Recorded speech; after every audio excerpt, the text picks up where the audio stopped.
وسپدی بر بنیات علویا هفچرخا آکره هات دانان جالی سرک وزیران مسرور بارزانی و دیگوتر خدا را گهاند ما شورشا چاکسازیا کشتوکال دست بکریا لعوه دست بکه آرمان جماعه کردستان بکینه سبته خوراکی با عراق و نافچه چوا دکارین کشتوکال بتایبتی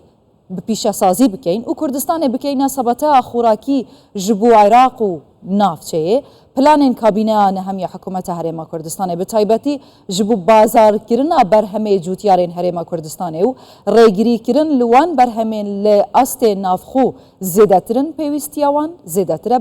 مینا کم بجن لآخر افروکه پتاتا ج پیوستیا نافخو زیادترین و سرک وزیران دو گوتارا خدا گوتی ادی ام دیف داشونه بو ویم جاره که اندگل لعن و وزارت پیوندیدار حتی که پتاتش در وی کردستان نهتا هاورده کرن و گرنگیا همه جور کرنا چافکانی دهاتا سرچاوین دهاتا با هرما کردستان به تایبەتی جروی کشتوکالی جه هجای بشار مشیر آغا سرمایه‌دار و خدانه کارگه لرویا دپرسم هجای بشار تو گلک بخیراتی کردستان بسیار سرچاوا جاره دسپی که تو گرنگیا دانانا بر بنیات علویا هفچرخا آکره لنافچه که کشتوکالیا گرنگ لسر آست هرما کردستان و عراق چوا دبینی؟ بله هروکو آشکرایه که دسپیک کابینه نومی حکومتی هرم کردستان یک سیاستی ام کابینه گرنگیدانه با کرتی کشتوکال و پیشسازی و گشتیاری و هر وکو دبین روزانه خودی جنابی سروش حکومت یان بردی بناغه با چندین پروژه نو دادند یان چندین پروژه کشتوکالی پیشسازی دکریتوا و ابرو خوشبختانه که سردانی جنابی سروش حکومت بو دشتی ناو کور لقضای بردرش و آکره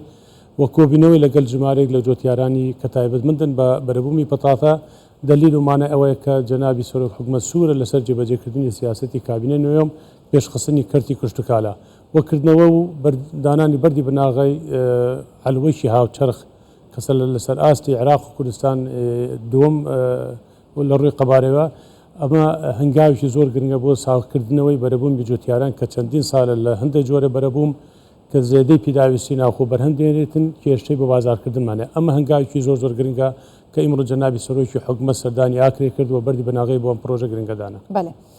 جناب هوا وکو سرمایه‌دارک و خدانه کارگه که لرویا پیوست به کشتوکاله برایت اف پنگاو نوکه و که دست پیک جالی سرک وزیران هاتن نرخاندن کوش ورشه که چاکسازیا دست پیکیه و آرمان جوی مازنتره هین چه ود بینن وی کار دست پیکی بله شورشه کان لو دست پیکی که کار آسانی بو همو سرمایه‌دار بکرد کوانی لکرتی و برهنان دکن لکرتی کشتوکال دا اما وکو خاون چندین کارگی کشتوکالین لدشتی ناو کور لقضای بردرج زور کار آسانی بو مان کرده بو پیدانی مولد اما هنگاوی که زور گرنگه بو اوی بتوانین با پیشنهادسازی کردنی بربوم بی کشتوکال بکن که یکلا چارەسەر کردنی کشه به بازار کردن کارین کارگه هوا چنل وی نافچه بله چندین کارگه من دام زنده وکو کارگه فینکر که پتاته کردستان بشکی زور جور پتاته برهم دینن پیشنهادسازی اوی جبس و فینکر و کارگه کی گوشتمان هست که گوشتی همبرگر و استیک و کنتاکی دروز کرد و کارگه پیازمانیش دانه که اما هند جور بربومن که لدشتی ناو کور برهمی زیاد پیدایشی ناو خود دهایا. بله. ام بیش این گواتش حولی ردارد که اوی حتی تدگهی دهو که ام سرجاده هجماره که زیده یا جوتیاره دبینن يعني برهم وانين صالة يتهين سرجادة أو تفروشن بتايبتي أفعل وديشتن هاري كاريا جوتيارا كدبيتا بشتوانك وإدي وزحمة نكيشن برطاف وصارما وجرم نمينن لعلواكي برهم خو ساخ كانوا ببازار كان بل لهمي جهان ساكرنوي بربومي جوتياران لعلوكان ساق ذكريتو كعلوكاني هاو چرخو مودرن هيا كوغي ساركروي هيا و بشی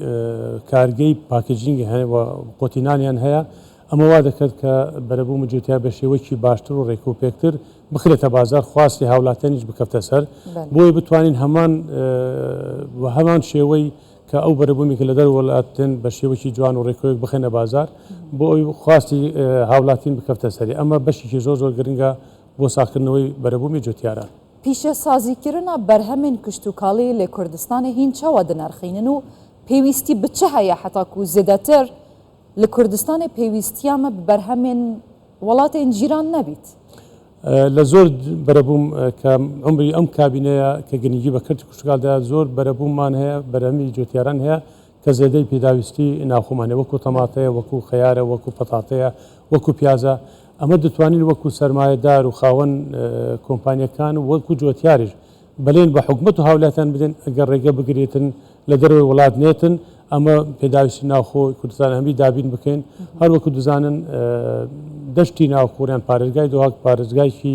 کشتتوکالیە ئەگەر گەنجی زیاتر پێ بدرێتن هەروەکو لە بەرنامەی حکومت هاتیە دەتوانین بلێن دەبێتە سەبەتێکی خۆراکی سەرەکی بۆ عێراق و بە کوردستاندا لێ ناوچەیە وەکی جەنابێ هەوە گوتی جوورەها بەرهەمێن کشتتوکاڵی بەرهەمتێن سەرکوەزیران ئەڤروکیا گوتی خۆشحاڵن و ڕێیا چاندنیە ڕێیەکە زانستی گرتیە هین لێرێنە و هین زیاتر دزانن و ئاگەهدارن بڕاستیژی ڕێیا زانستیە چاندنیە بەرهەمێن چاندنی هەرێما کوردستانی گرتی ینی جوتیارین کوردستانی گەهشتینەوی ئاستیک و زانستیانە بەرهەمێن خۆ بچینن بەێ ئەم پێشکەوتنە لە جۆرێک لە بەرەبوومەکانی کوشتتوکالی لە کوردستان نەتیجەی ئەوەیە کە حکومەتی هەرێم بەرنامەی تۆکمە و باشی هەیە و هەنگاوی دیکەشەوەما کردی کە سوود لە ئەزمموی وڵاتانی دەرەوە وەلبگرین ئەوش لە ڕێگەی کردنەوەی خول بۆ جوتیاران لە هۆڵندا لە ئینگلتەرا لە سویسرا یان هینانی شارەزای کشتتوکالی لە دەرەوە لە وڵات لێرە خولمان بەیان کردی لە ڕێگەی حکومەتی هەرێمی کوردستان و چەند ڕێکخراوێکی نێودەولی بە تایبەت وڵاتی هۆڵندا کە پشتگیری بەکارهێنانی زانست دەکات لە کردی کوشتتوکال هەروەکو دەزانن لە هەموو جیهان پێشکەوتنی کوشتتوکال بە تەکنۆلۆژیە بە زانستە بە ئامێری نوێە ئەمەوەمان کرد ئەم تەجروبە هەموو بینە کوردستان و زۆر جۆرە بەرەبوومەکان ئەم ئامێرەمان بەکاری نایە لە ڕووی کواڵەتیوە لە ڕووی قەبارەوە ئینتاجێمە وەکو وڵاتی ئۆروپا لێ هاتیە باشە بتایبەتی دەڤەرە نافکوورێ دەڤەرێکە دەوڵەمەندە ژ ڕوویە کشتتوکالی و گەشت و گوزاریژی و سەرکوەزیران گوتم دێ زیاتر پیتەی بڤێ نافچەیە بدەین ژێ هەردوواران چه بهێتەکردن حتا کو بەرهەمێن پیشەسازی ژ کشتتوکالی زیاتر ببن لێ نافچەیە پێویستی بچیە یەکەم هەنگاوکردنەوەی زیاترە لە کارگەی پیشەسازیکردنی خۆراک دووەم هەنگاو ئەو بەرەبوومی جوتیاران کە لە کوردستان بەرهەم دێنێت و پێداویستی ناخۆ پڕ دەکەتەوە قەدەغە بکرێت لە دەروی وڵاتنێت بەداخەوە لە هەندێک سنوور لە کوردستان بە شێوەیەکی قاچاق و نایاسایی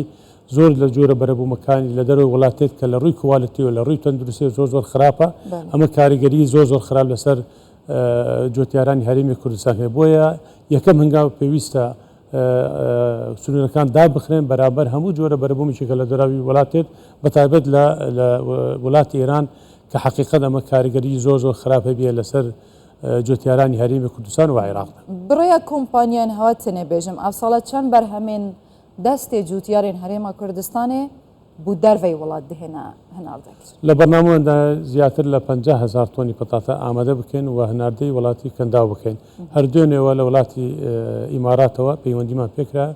داوای زیاتر لە 20,000 تۆنی پەتاتەی پیشەسازی دەکەن کە ڕێستۆرانەکانی ئەو وڵاتە وەکو ماکدۆناسە کەFCە کنتاکیە ئەمە خواستی زۆر لەسەر پەتاتەی کوردستاندا هەیە 50,000 تۆنên پەتاتا ji Kurdistanê dê hawردەی وڵاتên kendavêkin هەناردە دەکرێت هەناردە dikin yên kîş navçeyê بە تایبەت دەشتی ناوکوڕە چکو ئەو پەتاتێ لە دەشتی ناوکوڕ بەرهەم دێنێتن لە ڕووی کواڵەتیوە لە ڕووی ڕەنگەوە لە ڕووی بەکارهێنانی لە پیشەسازی دەتوانین بن لە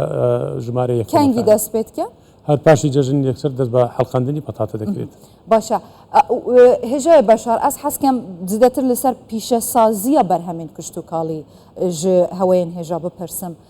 Kurdistanê birastî pêwîstî bi çi cûre pîşesazîkirina berhemên kiştûkaliye vê demê de me pêwîstî pê ye بەێ یەکەم تر ئەو کارگەکان هەروەکو باسمان کرد کارگەی عسیرە شەربەتە یان مرەبەیە یان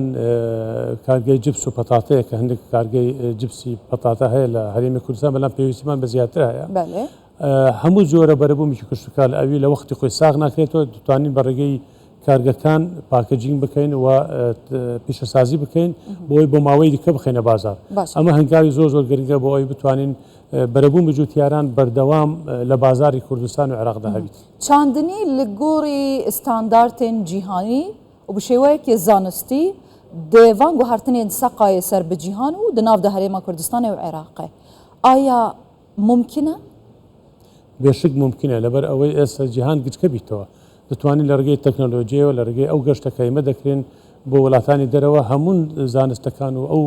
شارەزاییە لەوێ هەیە بینین لە کوردستان و بەسەرکەوتیانە لە هەندێک جۆرە بەرە بووم ئەمە تاقیما کردو سەرکەوتی بینە یعنی ڕەچاوی وان گوهارتنێن سەقایەکریە لە هەرێما کوردستانی ممکنە حتا 10 ساڵێ دی 125 یا ڕێژە هاتنە بارانێ کێم ببیتن ئێمە ساڵانە ئایا پۆند و بەنداو دێشین وێکێشەیە جوتیارên هەرێما کوردستانی و خەڵکێمەکەن یەکەم هەنگاو ساڵانە تۆی نوێ دێنین بۆی لەگەڵ کەش و هەوای ئەم سەردەمە بگونجێتن دووەم تشتیش ئەمە کێشەی ئاومان دەبیتر لە ئایندێکی نێزێکدا بۆیە هەر ئەوڕۆ جەنابی سەرۆکی حکوومەت باسی لە دروستکردنی بەنداوی باکوورمان کردیە و چەند بەنداوی دیکە لە کوردستان ئەمە هەنگاویی زۆر گرنگە بۆەوەی بتوانین ڕوبەروی ئەم قەیرانە ئاوە دەبینێت چونکە هەر وەکو دەزانین شەڕی داهاتوومان لەگەڵ جیهان لەگەڵ بتابەت وڵاتانی دراوسێ شەڕی ئاوە بۆیە کردنەوەی دروستکردنی بەنداو کێشەی زۆر چارەسەر دەکات هیچ جوتیان وە مەترسی لەسەر ئایندەی کوشتتوکال نامینێت جەنابێتە دناف واقعیدایی ئەگە بوی ڕەنگی و دەستورداری و جێبەجێکردنەوان پلانان بچیتن کەنگی کوردستان دەشێت ببیتە سەبەتەیە خۆراکی بۆ عێراق و ناوچێ ئەم بەرنامە ئەگە جێبەجێ بکرێتن بە ماوەیەکی زۆر کرد دەتوانە بڵێن بە ماوەی 5 ساڵی دیکە داهاتوودا بەو بەرنامەی حکوومەتی هەرێمە جەنابی سەرۆکی حکوومەت و خەمخۆری جەنابیان دەتوانین ماوەی 5 ساڵ دیکە کوردستان بەگشتی و بە تایبەت پارێزگای دەوە ببتە سەباتێکی خۆراکی گرنگ بۆ عێراق هەمووی هێژەی بەشار دلێ گەلک هەوڵاتیان هەرێما کوردستانê ji gundan sar bûbû û gelek xelkî berê xwe bû şer û şarûçkeyan یعنی بە پشتەوانیە بەرهەمێن چاندنیên جوتیاران بە بازارکردنا wan دروستکردنا ئەلوە و کارگەهێن پیشەسازی ئایا ئاڤدانیە بۆ گوندان دێڤەگەڕێنیت و بەرهەمێ چاندنیە دێگەشتر بیت یەک لە ئیجابیاتەکانی بەرنامەی حکوومەتی هەرێم گرنگیدای بەکردوشە گەڕانەوەی خەلکیکە لە شار بۆ گوندەکان دەبینی گوندەکانی سەهمۆی ئاوەدانە ئێستا ڕەوشی جوتیار باشترە لە پێشان جوتیار دەتوانیتن وەکو خەلکی دیکە بە شێوەیەکی باشتر لە گوندەکان بژیت لەبەرەوەی هەموو خەدەماتمان خزمەت گوزاری لە گوندەکان هەیە هەر وەکو شارەکان گوندەکانمان هەموو قرتاو کرایە کارەمان هەیە ئەنترنێت هەیە واتە هیچ فەرق و جیاوازی لەگەڵ شارەکان نییە واتە کێشەی نیشتەجێبوونیش لەسەر حکوومەت و خەڵکی کوردستان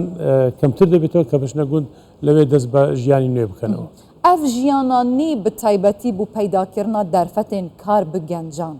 ji jinan ji mêran ji kiçan ji kuran aya derfetên baştir direxsînîtin bi taybetî bû xelkê me navxwe bêşike tecrübeyê kuştukal weberhênan li kertî kuştukal ciyawaz e li kertekan dike yanî bo nimûne get tu 1 milyon dolar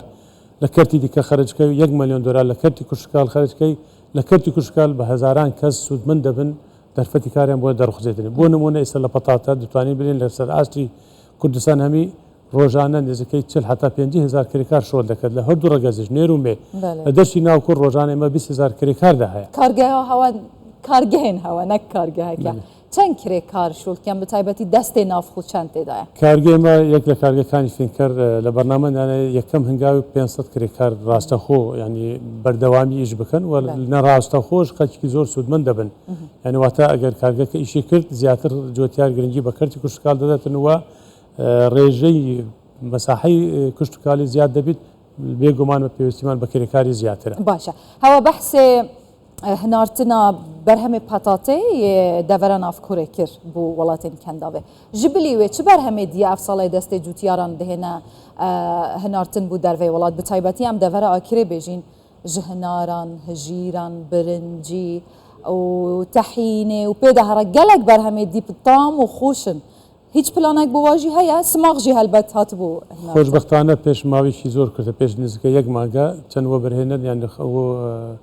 بازرگانێکی ئیماراتی ها سەردانی ئاکری و وەردەڕەشی کرد برنجی دیت بە چاوی خۆی گوت چەند برنج لە کوردستاندا هەیە ئەمە دەتوانین بە شێوەیەکی باش پاکەجینگ بکەین ڕەوانای بازارەکان بکەین ینی واتە برنجش لە بەرنامەیە کە هەناردە بکرێت و ئەم ساڵە یان ساڵی داهاتوودا وە سەماقیش هەناردە کرایە وە سێویش پار ئەمە شۆلمان لەسەر هەناردەکردنی سێو کردیا واتە ئۆفیسی جەنابی سەرۆکی حکوومەتی بە بازارکردن و پاکەجینگ دەورێکی زۆر گرنگی هەیە بۆ ئەوەی بتوانین بازاری نوێ بۆ بەرەبوومی جوتیارانی هەرێمی کوردستان بدۆزێتەوە. هەمیشە بخێر و بەرەکەتەوە ببینین هێژایە بەشار موسا موشیر ئاغا سەرمایهدار و خودانێ کارگەهەکێ لە ڕۆڤیا تا هەر هەبی بخێر.